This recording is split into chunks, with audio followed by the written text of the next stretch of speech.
Put the hip shit on the shelf, cause the way the real wealth is being real myself. Might not have to see the glory of the coming of the left. I can't do it by myself, so I'm asking for help. It's time to switch it up, put the hip shit on the shelf, cause the way the real wealth is being real myself. Might not have to see the glory of the coming of the left. I can't do it by myself, so I'm asking for help. Money, money, money. All you guys are like, being wealthy. Like Kanye West says, having money is not everything, not having it is. No, Deuteronomy 8:18 that God gives us the ability to create wealth. No, it's the love of money that's true. You don't like money so much, why you get up and go to work? Yeah, I do. You know, all the things that we think. I'm just trying to leave a legacy for money. It's not everything, but when you got it, you can do some cool stuff. And now, your host for Talking Money in the Morning, financial health mentor to the working class, Mr. H Cortez. Good morning, good morning, good morning, Black Planet, and welcome to Talking Money in the Morning Live with your main man, H Cortez, the one and only financial health mentor to the Black community, everybody's favorite fatherpreneur, where I do my absolute best to bring practical, proven wealth building strategies to working men and women all over this great nation of ours.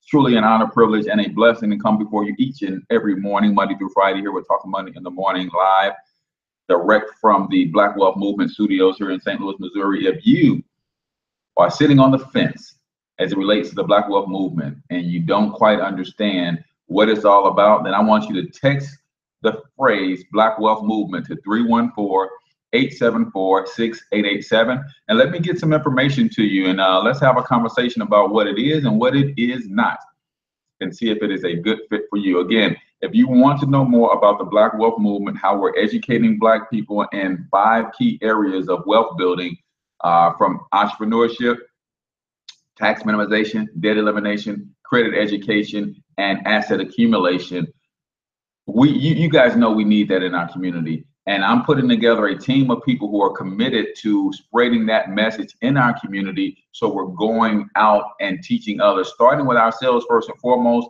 We learn, apply these principles, and get them down packed in our lives. And then we go out and share them with our neighbors and our friends. And then when we get enough people that are independently wealthy, right? What's up, Damon? We get enough people that are independently wealthy, then we can make some real changes in our community. We're talking about going not to buy blocks. We're talking about going to buy whole neighborhoods, small cities where they've created these ghetto pockets all across America. Well, let's get our money right, and let's go buy some of that stuff, and let's transform it, and let's rebuild it to our specifications, right? So we can make the most of our community. That's what the Black Wealth Movement is all about. If you want more information, text the keyword phrase Black Wealth Movement to 314-874-6887. Do me a huge favor, if you're checking this out on Periscope, then go ahead and invite your followers and tweet it out. If you're doing this, watching this on YouTube, then go ahead and click the subscribe button if you have not already subscribed to the channel. I thank each and every one of you who have subscribed. I'm over 1,000 subscribers on YouTube now, so that is a phenomenal feat for me, especially for somebody who is doing something positive, right? If I was putting out a bunch of ratchetness on YouTube, I'd have been at 1,000 subscribers my first month on YouTube, right?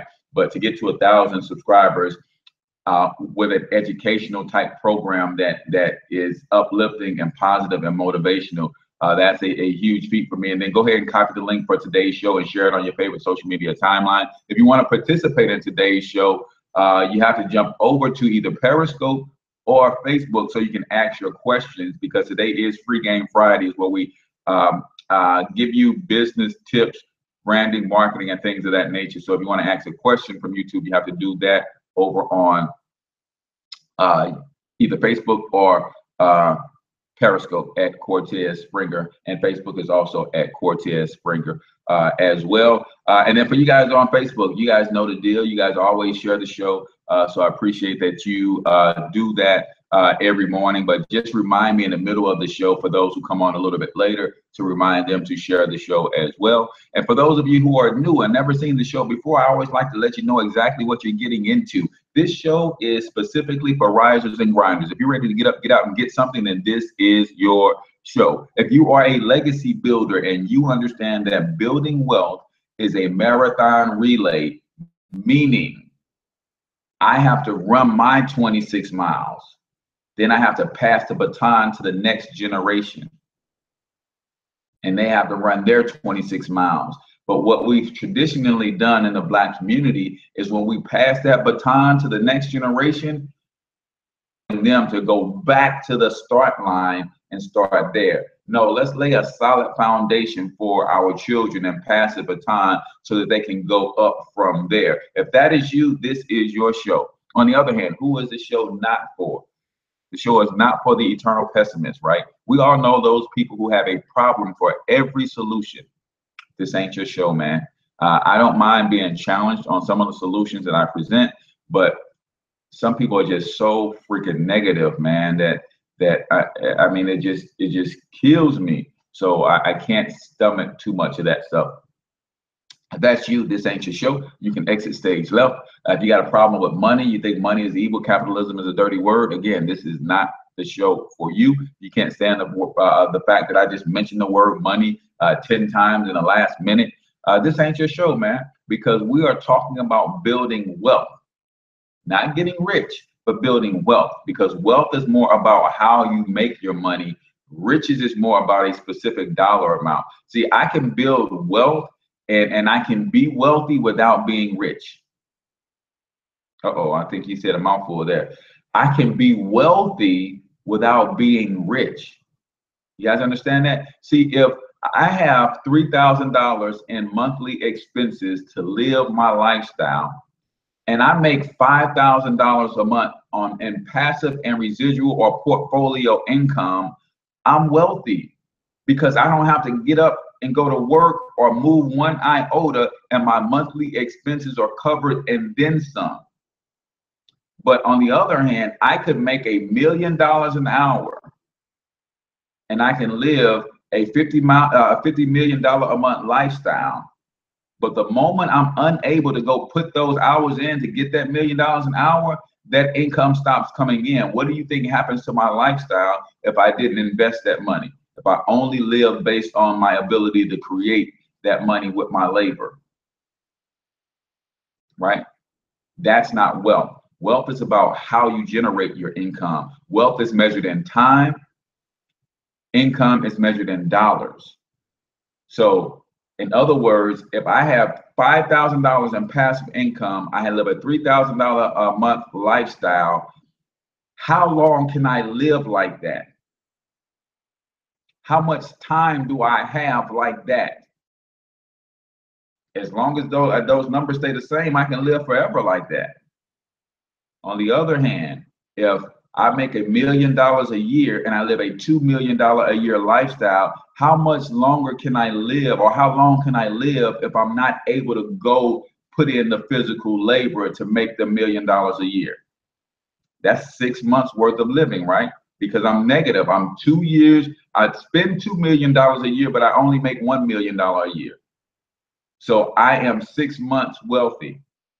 If my income coming from passive and residual sources is $5,000 a month or $60,000 a year, and I live a $36,000 a year lifestyle, I am forever wealthy, because whether I go to work or not, my income, my expenses are covered. You guys got to understand the difference between wealth and riches. So if that's not you, this is not your show. You can exit stage left, and I promise we won't miss you. Like I tell you each and every morning, if you've never seen a future billionaire before, 2027. If you've never seen a future billionaire before, I want you to take a screenshot, and watch me work. Better yet, why don't you get in the game with me and let's work together? Instead of watching me work, why don't you get in the game with me and let's work together? Because one thing you got to know about a billionaire is nobody, and I study billionaires, none of them have ever gotten to be a billionaire without creating other billionaires, mega millionaires, deca millionaires, tons of millionaires, and six-figure households along the way. So if you just get in the game and run with me, chances are you can land in one of those spots. And I tell people all the time, man, yes, I'm shooting for $1 billion, But what if I come up 50% short? I think I can figure out how to live off 500 million. What if I come 90% short? I think I can figure out how to operate off 100 million, right? So you guys got to understand, man, when it's talking about vision, dreams, goals, aspirations, I shoot for the stars. So if I come up short and land on the moon, I'm still far ahead of most. So what we're talking about today. So today is Free Game Friday. If you have a question, the way we do Free Game Friday is give us the name of your brand, business, or whatever you have going on, so I can give you a business shout out, then ask your question. While you guys are typing the question, I recap this week's shows. So while you guys are typing your questions, I will recap this week's show, starting with Thursday. Thursday show, or yesterday's show, was part 3 of our 3-part series on stimulating the Black economy. And we talked about stimulating the Black economy through ownership, strategic partnership, and bartering. Ownership, strategic partnership, and bartering. We've got to get to a place where when we're going into business, we're doing just that. We're becoming business owners and not so much self-employed people, right? A business owner owns a business system, and other assets to help run that business, and the net worth of that business owner continues to grow day in and day out. Sometimes though, we become self-employed, meaning we just own a job, but we never own any real assets. Basically, we trade our time for dollars in the same way. And I gave the example of a salon owner, barber or hairstylist female. If instead of renting or leasing space, they went out and bought their own building. And if you're going to leverage credit and leverage debt to buy a building, you might as well buy a multi-purpose building. Buy a building that has a space for you, 2 or 3 other spaces that you can rent, a couple apartments upstairs. So now you're not just self-employed. You are a true business owner. Why? Because what do you own? You own your own business, which is your shop, your salon or your barber shop. Off the other barbers and that sort of thing, and your own ability to cut and style hair. Then you are you have another business, which is a property management company, because now you have 3, 4, 5 other units that you rent out and you manage. But then you also have an asset in that actual business. So you have an asset, which is your business, your style or salon. You have another asset, which is your management company. And then you have a third asset, which is the actual building that you're owning. Now you look at someone who is a barber in that situation versus somebody who is a barber and they just cut hair out of a space that they lease. That person might be worth about $50,000 a year versus the one who owns the building is worth about $500,000, right? So you start, wealthy people measure their success by net worth. Wealthy people measure success by net worth. Poor and middle class people tend to measure success by income. That means when I'm making $50,000 a year, I have a certain status in the community. I'm making $100,000 a year, I have a certain status in the community. I'm making $150,000 a year, I'm balling in the community. But if you're making that with your labor, the moment your labor ends, the moment you get laid off, the moment you're unable to work, the moment you retire, then all of that changes for you. Where if you think about a true wealthy person who is concentrating on increasing their net worth year over year over year, that person is in a different situation. So whether they lose a job or not, their net worth doesn't take a hit when they lose a job because they already own things. So we got to transform the way that we think. We can no longer continue to think that income is the end all be all.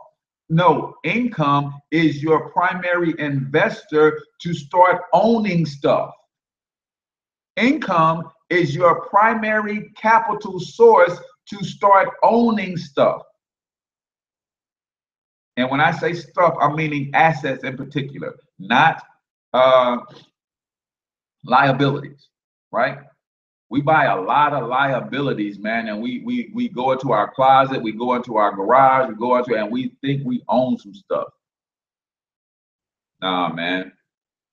If you had to have a fire sale today and liquidated everything you own, how much could you get for it? If you had to have a fire sale today and liquidated everything you own, what would you get for it? Then ask yourself, whatever you get for it, how much of that do you have to give to somebody else because you got some debt obligations?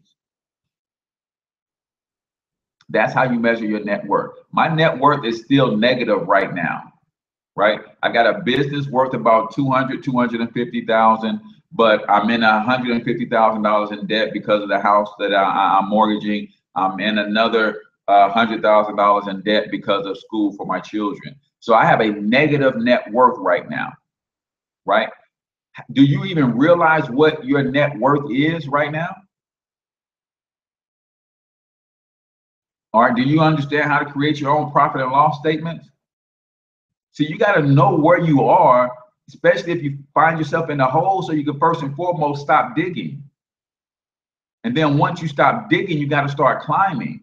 And then after you climb out of that hole, you got to backfill that hole so you never get back in it.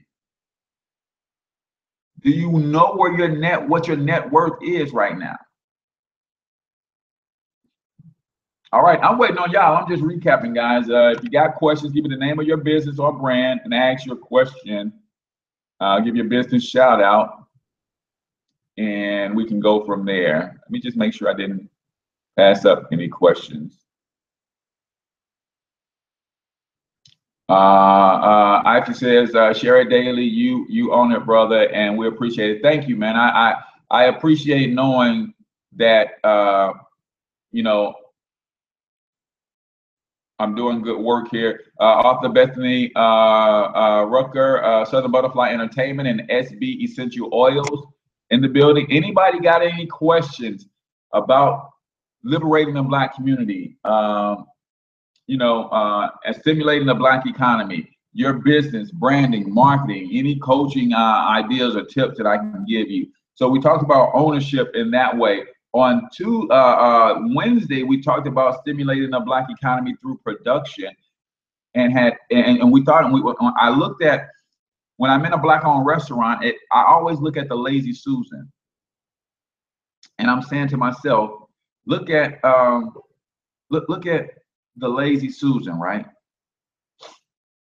If you look at the Lazy Susan in a Black-owned restaurant, there's ketchup, there's a menu, there may be some steak sauce or something else, some hot sauce, salt and pepper, and you have to ask yourself, what if we produce just that? What if we produce just that? And I'm not talking about making a $15 billion company like ketchup, like Heinz. I'm just saying, what if we produce just that for all the Black-owned restaurants, right? What if we produce Black men's ketchup? And it's in all the Black-owned restaurants. That will literally create 500 to 1 million jobs directly. 500,000 to 1 million jobs directly just producing one of those products. Indirectly, it will create another 2 to 3 million jobs. So we talked about, if we're going to stimulate our Black economy, we have to start creating jobs for Black people, in particular, our Black youth. Because right now, we're creating jobs, but do you know who we're creating those jobs for? We're creating jobs for the criminal justice system. The people who work in criminal justice, they have jobs because of our criminal activity. Because we don't have jobs for our young people take to the streets. And because our young people are taken to the street en masse, we create all of the jobs in a criminal justice system. Huh? Did y'all hear that? Because we don't own or produce the things that we consume, We don't have employment and business owner opportunities for our young people. Because we don't have that in place for our young people, they take to the street in droves. Because they take to the street in droves, doing illegal activities to try to put food on the table, they create all of the jobs in the criminal justice system. About 80% of the jobs in the criminal justice system are in policing, trying, convicting, housing, locking up Black people, right? And we can sit back and continue to cry about that. Yes, there is a such thing as a school to prison pipeline. Yes, that is a real thing. Yes, you know, we have to take a look at the prison industrial complex, right? Yes, we know that a lot of the same companies that own the private prisons also own or have major stakes in the music industry that produces the advertisement to get us into the criminal justice system, right? See, if y'all don't have any questions, I'll just run my trap, man. I'll just run my trap if y'all don't have any questions. I want y'all to think about something. Most of the prisons and the prison industrial complex are publicly traded companies, right? A lot of the prisons are publicly traded. Now, if you're a prison and you're a publicly traded company, that means you have one fiduciary obligation legally, and that is to increase the profits of your shareholders. Now, think about it. A prison is a place that you can't really put a commercial out and say, during the Super Bowl, you got a commercial that says, hey, come on in, we're filling up, we've got nice amenities for you. See, a prison can't advertise like that to get people to come in. It's not like a hotel, right? A hotel can talk about the carpet they just put in, they can talk about free Wi-Fi and all of that to get you to come stay temporarily in their hotel. A prison has one fiduciary obligation legally if it's publicly traded, and that is to increase shareholders' profits. But they can't advertise to keep their beds full. Or can they? Or can they? You guys know why these raggedy A double dollar sign rappers can get these upfront advances of millions of dollars? Because the same people that own and distribute the music in our community are the same people that own the prisons. So that's a reverse engineered way for the prisons to advertise to keep their beds full. Today's hip hop music, 85 to 90% of it is advertisement for the prison industrial complex to keep their beds full. See, they can't put out a commercial and say, hey, come to John Doe's prison. It is better than the prison down the street. We treat you nicer. No, they can't say that. They can't produce commercials that say that, but they have to do something to keep their beds full. So they take some of their profits and they pump it into the music industry that glorifies crime. That's their way of advertising crime. So when the crime is being advertised and promoted in the music business and in music in general, our young people are sucking that up and they're trying to figure out how to do those things that are talked about in the music without getting caught. But how many of you know that you stay in the crime business long enough, you eventually get caught? Today's hip hop music is advertisement for the prison industrial complex. Don't believe me? Do your own research. Go look at some of the major shareholders and and some of the prison systems, and you'll find some of the big boys in the amusing industry have major shares in the prison industrial complex.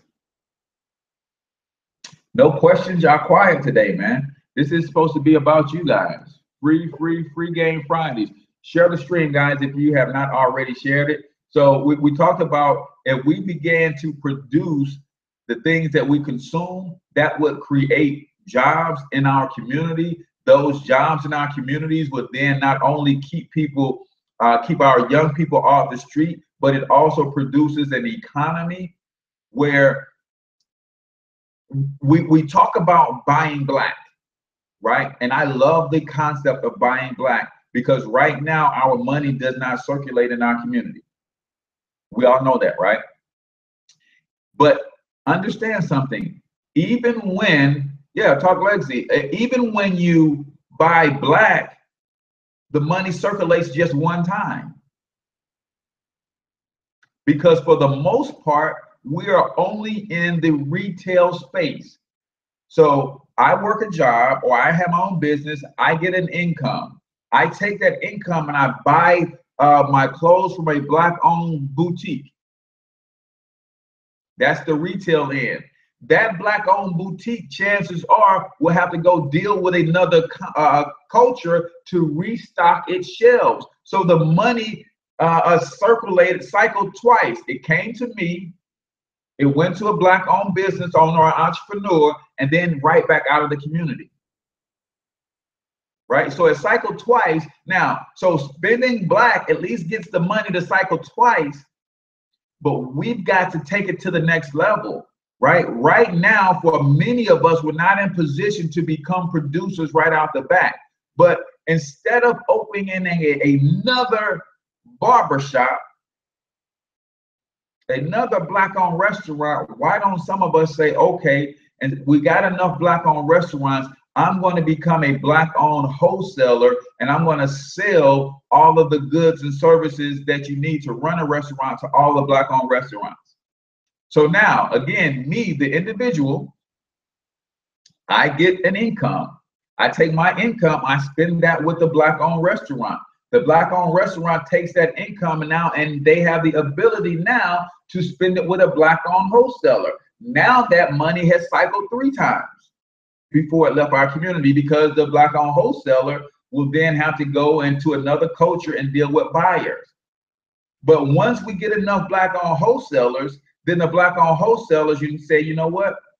Before we start another black-owned wholesale company, let's become a black buying company. And let's deal directly with the farmers and the producers and the manufacturers of everything that we need to run our black-owned restaurants. And now we've just created another link in the chain. Me, the consumer, got an income. I took that, spent and had lunch and dinner with my family at the black-owned restaurant. The black-owned restaurant then took their money and used some of it to restock. So they went to a black-owned wholesaler and they got products and services from the black-owned wholesaler. The black-owned wholesaler now has the ability to shop with a black buyer. So now the money is cycled 5 times.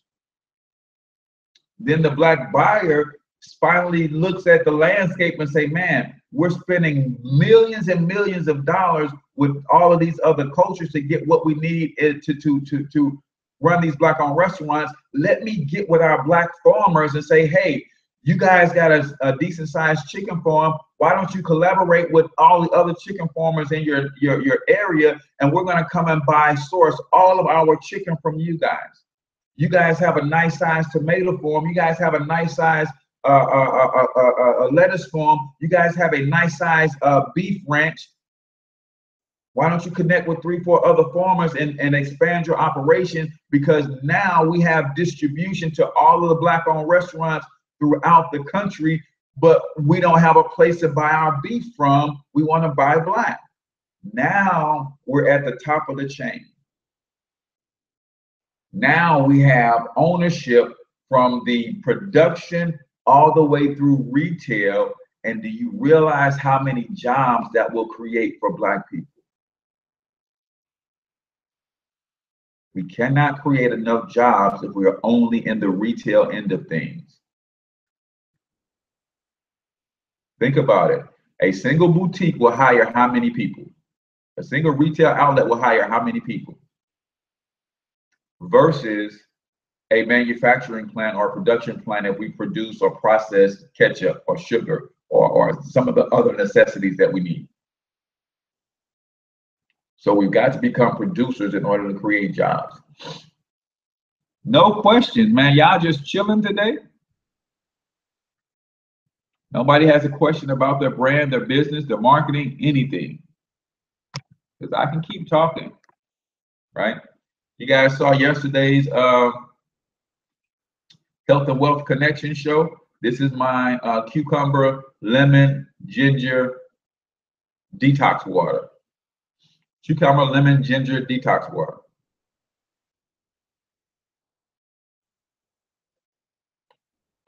And lime. I got to have some limes in there too. Cucumber, lemon, lime, ginger detox water. All right, no questions. So on Tuesday's show, we did part 1 of the series, and we talked about connecting the dots, right?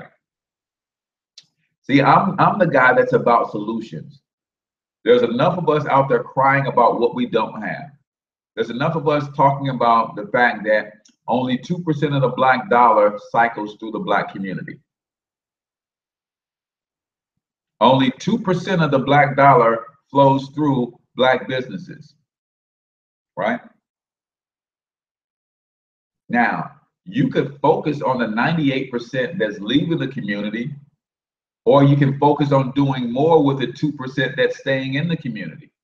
See, I'd rather focus on the more of the 2% that's staying in the community.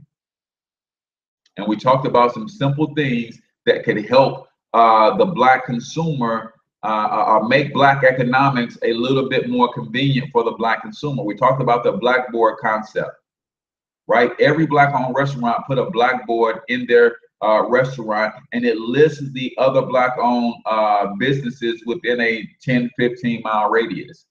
So when I come to your restaurant to eat, I see that there are 15 other Black-owned businesses in the vicinity. So now when I come to that part of town, I know there's not just the restaurant, but there's other Black-owned businesses for me to patronize.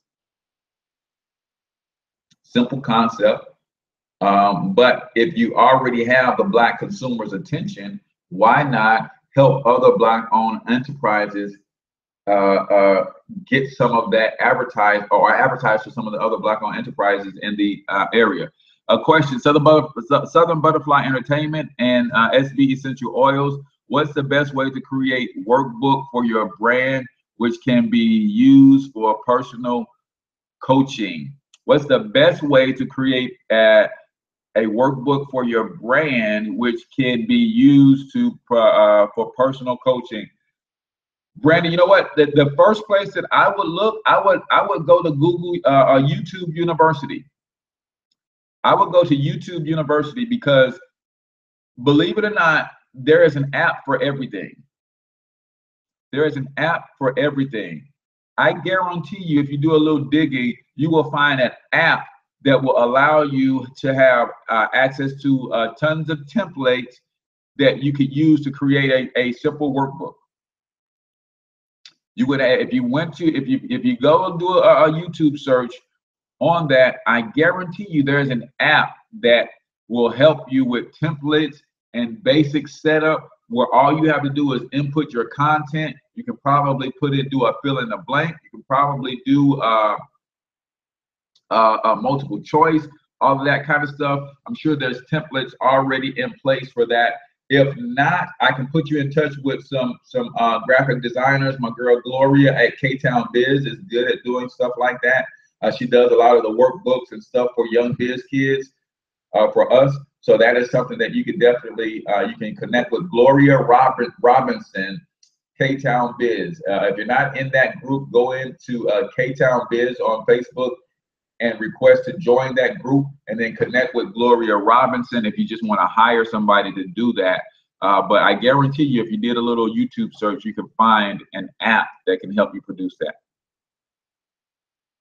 Morning, Plan Future Gains Financial Education Group is in the building. Good deal, good deal. All right, so we were just recapping the shows as we were waiting for people to type in questions. We also did on Tuesday, we talked about not only the black board concept, but the black bag concept, right? What would this be like if you went into a black-owned restaurant and you got your food takeout, and they put your food in this bag that had the logos, the web address, and the address and phone number of all of the other black-owned businesses within the vicinity, right? And then if they use they use a reusable bag, you bring the bag back to that restaurant, and they'll give you a 5 to 10% discount off your meal. How cool would that be, right? So now the black board concept just left the store. Now you walk out of the black restaurant, the black boutique, the black barber shop with a bag that advertises dozens of other black-owned enterprises. So when people start seeing those bags out in the community, they know that, hey man, I didn't realize this was a black-owned business. Oh, I didn't know that we had a black-owned cleaners right up the street. We've got to start helping each other market, advertise, and promote where we are, so that more of those who are conscious enough to make the extra effort to go buy black, we put ourselves in position to be found by them so they can spend with us. Right now, I'm gonna be completely honest with you.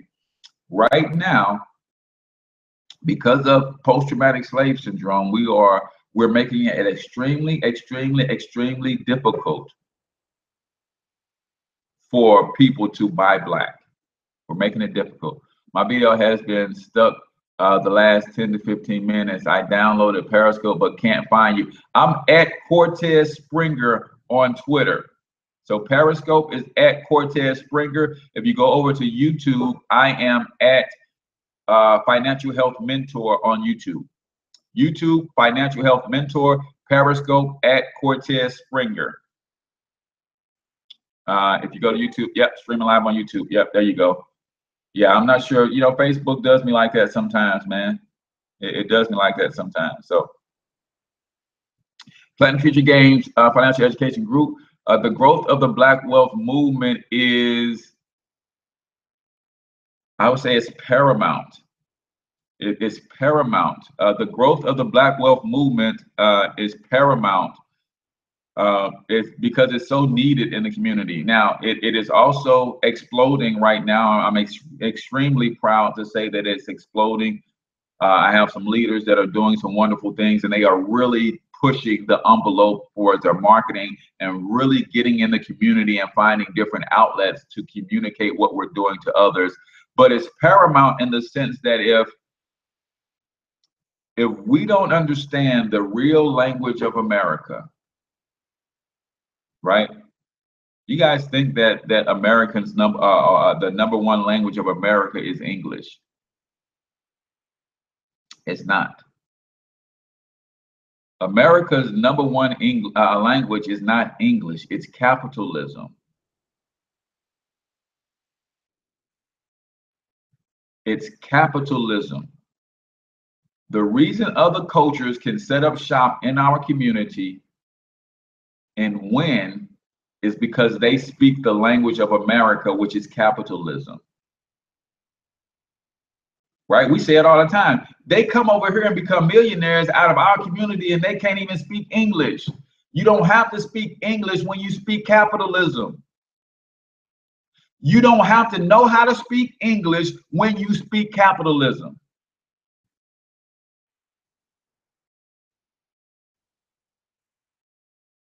Y'all get that? We ain't recognized that yet. The reason we can't win financially is because we refuse to learn to speak capitalism. But we speak consumerism fluently. Matter of fact, we speak consumerism in 50 different languages and dialects. But we have to learn how to speak capitalism. And that's the problem that we're having, right? That's the problem that we're having. So it's paramount that we get the Black Wealth movement and continue to push the envelope and continue to educate people like you are, Robert, so that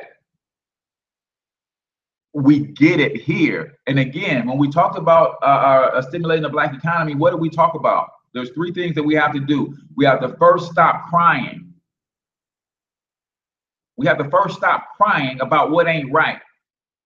Stop, crying ain't never solved none of our problems, man. Stop it. And then we have to stop waiting on everybody before we make a move. That's one of our problems. We cry too much, and then we complain that we won't unite. Well, guess what? There's people uniting in small pockets all over this country. Connect with them, unite with them. And we work with the people who are already doing the work. Some of us claim that we want to see change, and we see people working on change, and all we do is sit on the sideline and talk about how we would do things differently. I have people talk about the Black Wealth movement all the time. Man, if I was you, I'd be doing this, that, and the other. Well, jigga, do it.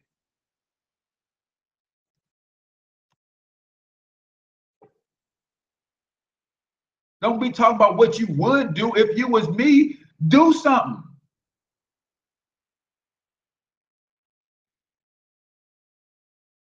So we have to be willing to work with those who are already doing the work. Point blank, period. And the work that we are doing in the Black Wealth movement is we're educating people on the language of capitalism. We teach wealth building, there's 5 core wealth building principles. 5 core wealth building principles. Entrepreneurship, tax minimization, debt elimination. Personally, there is good debt and good debt and bad debt. All debt is still debt. Put you in servitude, but there is if you're using leveraging debt to buy assets and the asset will pay off the debt, then that's considered good debt. Number 4, credit education. Cash rules. Cash still rules in America. Cash is still king, but credit rules the kingdom. Cash is still king, but credit rules the kingdom. And number 5, asset accumulation. We've got to get our Black people in understanding that let's stop buying. We sacrifice a tremendous amount of our time, energy, and effort to buy liabilities. I'm gonna run that one back. We sacrifice a tremendous amount of time, effort, and energy to buy liabilities. That's $60,000, $70,000 Lexus. How much do we have to sacrifice in trading our time for dollars to be able to pay for something like that? And is that an asset? You want to put your blood, sweat, and tears, trade time for dollars to buy something? Take that same time that you're trading for dollars to buy that $60,000, $70,000 luxury vehicle and use that $60,000, $70,000 to buy a 10-unit apartment complex. That 10-unit apartment complex will probably kick you out $30,000, $40,000 a year in profit. Take that $30,000, $40,000 a year and buy your luxury vehicle.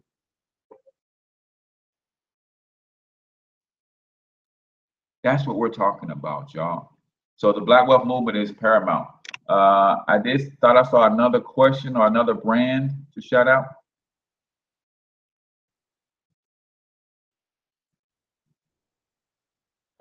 Yes, Cherishing Life Beginning doula service. Hope I'm saying that right. How do you get a business off the ground? Founded in 2015, and most African women aren't educated on the importance of, wait a minute.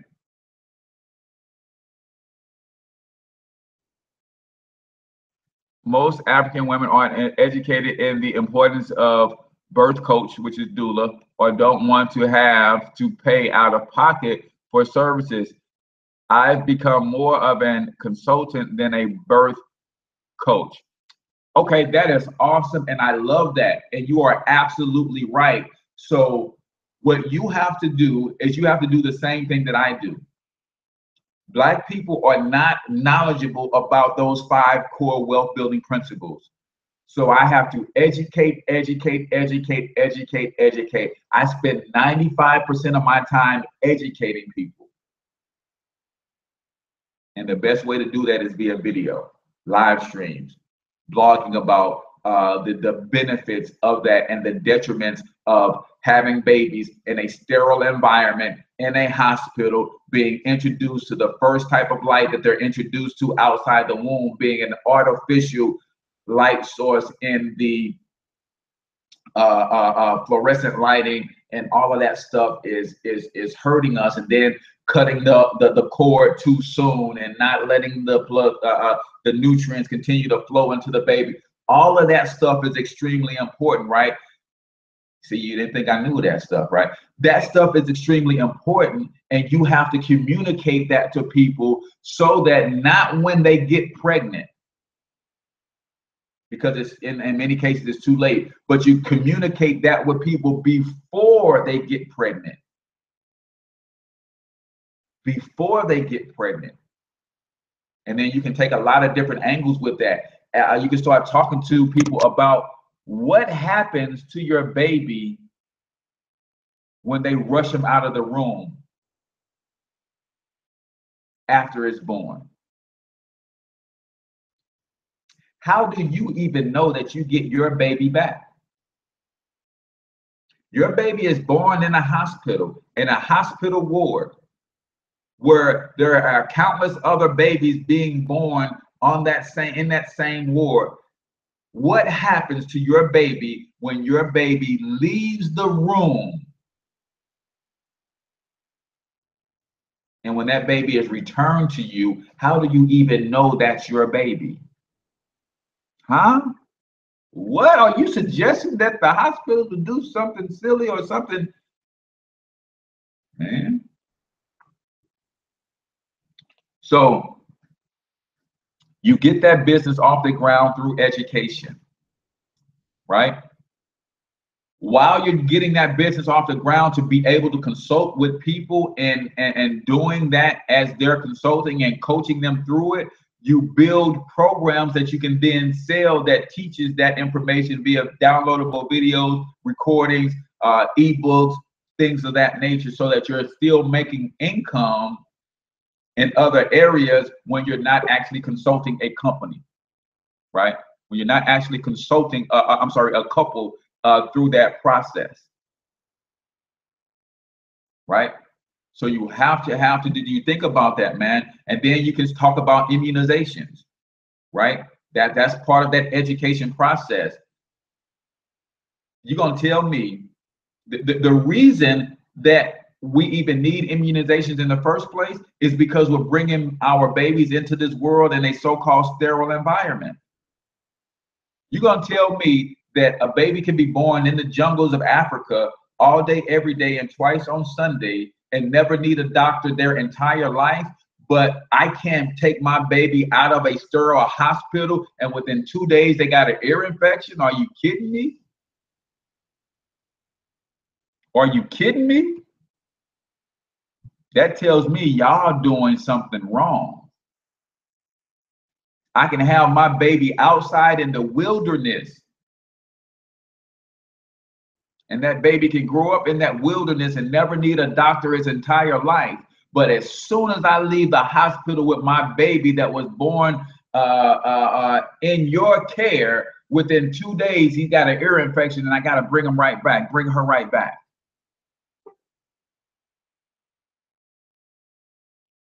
That's foolishness. So you think about the stronghold that they have on the community and the trust that we place in the medical community. Yes, you have to educate people out of that, because it's scary as heck to think that I can go somewhere outside of a hospital and have a baby, and then my baby be born with complications or my baby die. But at the same time, I can go to the hospital and have a baby born with complications. My baby be born with Down syndrome or autism or something like that, and I don't even have the right to sue the hospital. I'm just saying, y'all. I'm just saying.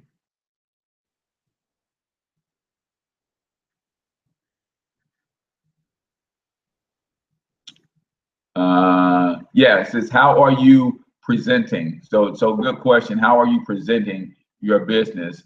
Says Cortez, you are a wealth of knowledge. Thank you for that. I study life, man. I study everything. I study everything because we have to go back to the Renaissance. There was a time when see you guys say that I know a lot. And I am my father's son, meaning I am the children of my ancestors. There was a time when we all knew this. There was a time when all of this was common knowledge for all of us. You guys get that? And I'm trying to get us back to that place. There was a time where, as much as I know the things that I have studied, all of that was common knowledge for all of us. So you guys think I'm doing something special because I know a lot and I can teach from a lot of different subjects and angles, but there was a time when this was common knowledge for everybody. Everybody would know all of this stuff. I wouldn't be set apart here, but why don't everybody know all of this stuff? Because you gotta chase a dollar and chase a job. And when you work a job for 8, 10, 12 hours a day, then you come home, you don't have time for self-reflection, self-study, introreflection, and all that kind of stuff because we're on the wrong path. We're on the wrong path. So we've got to get back to that Renaissance where this is,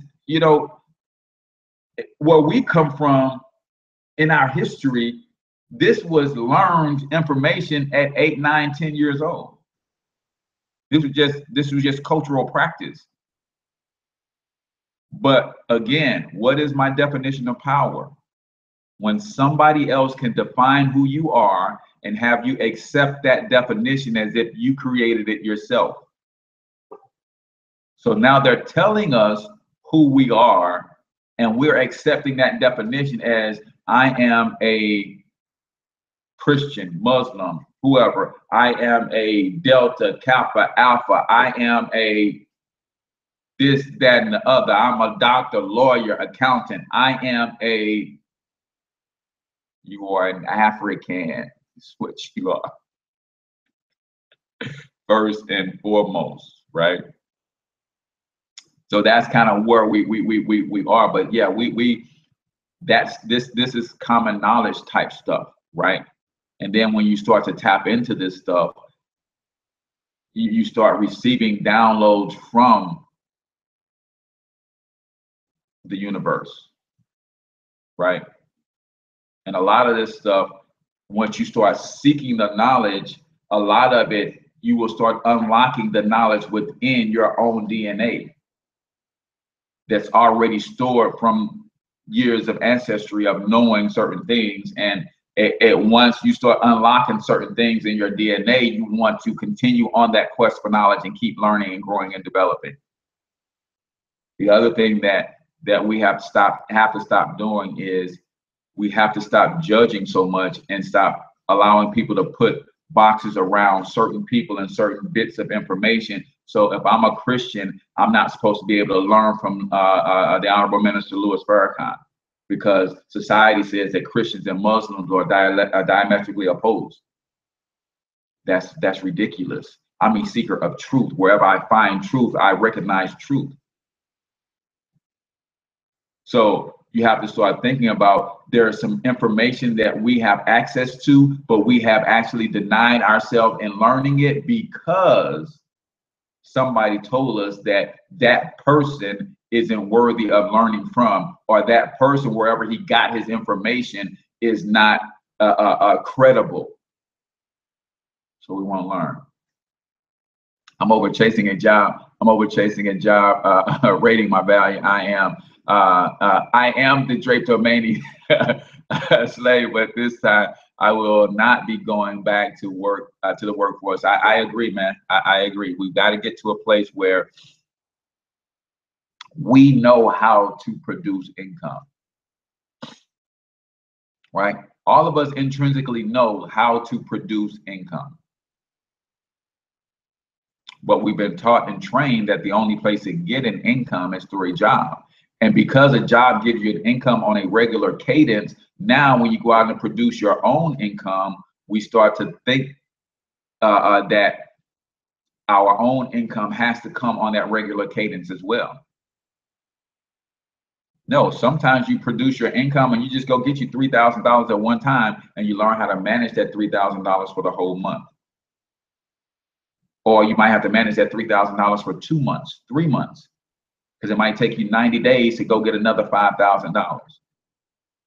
But that scares us because of the consistency, because of the debt obligations that we have that says I got to pay a note every month. Well, what if you didn't have a mortgage? What if you worked a job for 5 years, you saved your income for 5 years because you stayed at home with mom, you saved you $30, $40, $50,000 for 5 years, you bought you a $10,000 shack, you put another $20,000 in it to fix it up to make it livable. Now you have you a beater of a car that you paid cash for. So now you have a car with no car note. You have a house with no mortgage. Do you have to have a $60,000 a year job to maintain that? Because your utilities will only cost you $200 a month for lights. Gas might be another $100 a month, $200 a month in the wintertime. Cell phone and internet and things like that, another $200. So, and then you have to eat another $400 or $500 a month. So $1,000 per month, if you use a system like that, could maintain. You're gonna tell me as an intelligent Black person, you can't stumble on $1,000 a month? When you have all of your time free because you don't have to go to a job? But the reason you can't walk off the job is because you have $100,000 a year worth of debt. So you're chasing the money to put to take care of the debt, and that's what indentured servitude is all about. That's what the indentured servitude is all about. What is debt really? It is you leveraging income you haven't even made yet. I have a van outside that I have debt on. I owe them people about $14,000 or something on a van, but I needed a van to get me because I do a lot of traveling throughout the Midwest, so I'm on the road a lot. So I needed something that I can drive, right? But when they asked me, when I signed the papers for that van, they said, you're going to be paying for this van for 72 months, monthly, every month for 72 months, right? That's how they set it up now, because you can now finance a car for 10 years or whatever.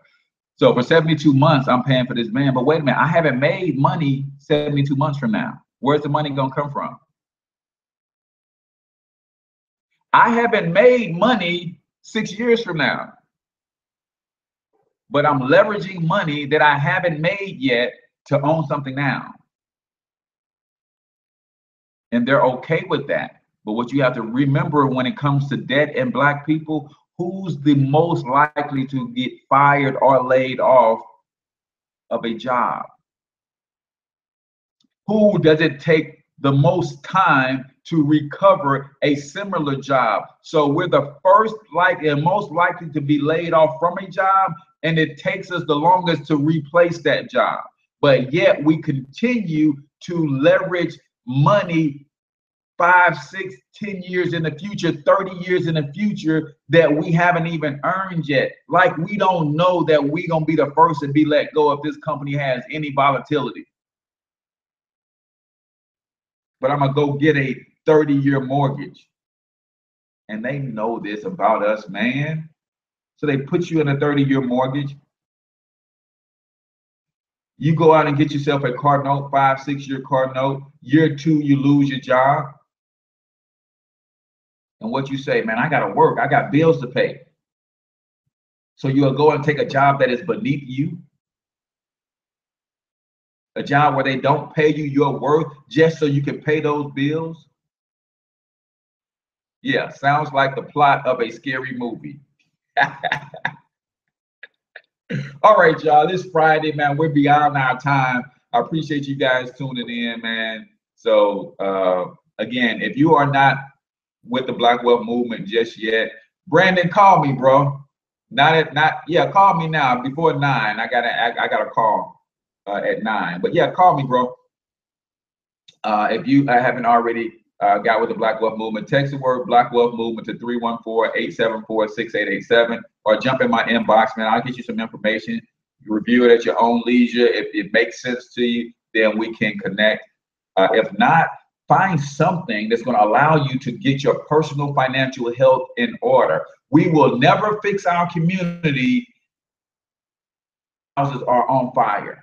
My house is burning down. The community is burning down, but I don't give a doggone about the community burning down because my house is on fire. Let's put out the fires in our houses. Then we can collectively go and attack those fires that's in the community, right?